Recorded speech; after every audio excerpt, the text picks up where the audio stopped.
Hello guys, so maayong buntag sa tanan. So karon sayo dai kay kagunigikan sa mga accommodation na siguro mga alas 5 siguro ni siya.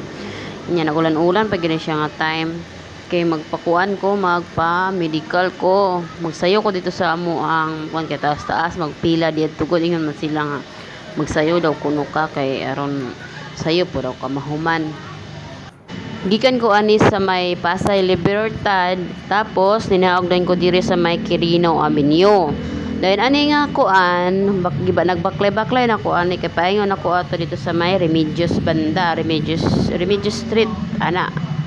O nagulan pag gid ani no nya, ngit-ngit pa ni di aning orasa.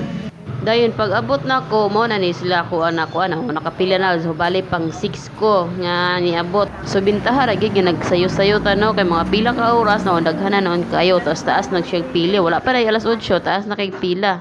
Mag-open sila is 8 pero magsugod yun sila og tawag is 8:30. So di ana na po yung mga nag-test da gyapon ba murag kuan siya kana murag glass assessment di ay man sila mag-glass assessment nila karon mga daghan kayo na sila. Yan mauto pagka 8 na nagsugod na ang guard og pasulod sa amoa. Pero ang sugod gid daw sa ilahag tawag daw sa mga nurses is mga 8:30 pa. Sige pasulod lang mi sa guard kay para naman po yung mga fill-upan na para inig ka sakto-sakto 8:30 tawagon na may diretso-diretso na dayon. Unang gikuha sa moa is ang laboratory. So mo ni amo ang gitagan mi ani og pangtusok sa kuan kay lahi gid sa una no kay sa una bitaw no kay kinahanglan jud ka malibang jud ka palibangon jud ka kay kinahanglan magkuan ka og tae. Og dili ka makalibang na pabalikon jud ka kay kinahanglan gid imuhang tae gid nya makapasa gid kag tae. So karon bintahan ano kay pwede ra nimo makakuan lang kag gamay kay pwede ra mo ipahimurarag kuan ba tutuli bitaw inana pwede nalang sa mates gamay. So mura to itusok ra to mo sa imuhang dubot baro no para lang makakuha ka ato gamay para nalang lang sila matest lang ato.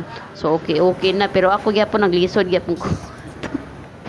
So mao to pagkahuman ako medical nare ko giatan niya ko sa akong agent kay kipadto man ko niya kana ako na ako siya ihatag sa kuha sa matag gyapit sad na ako unya kay dugay mga siya ninaog no ako kantos ni uli ko kay gutom na kayo pagkahuman din ako niya ko kuan inasal kay nagkaon ko lisod pag gutom na kayo niya fasting pigid ko ato gutom na kayo ni uli ko da bala siya dia.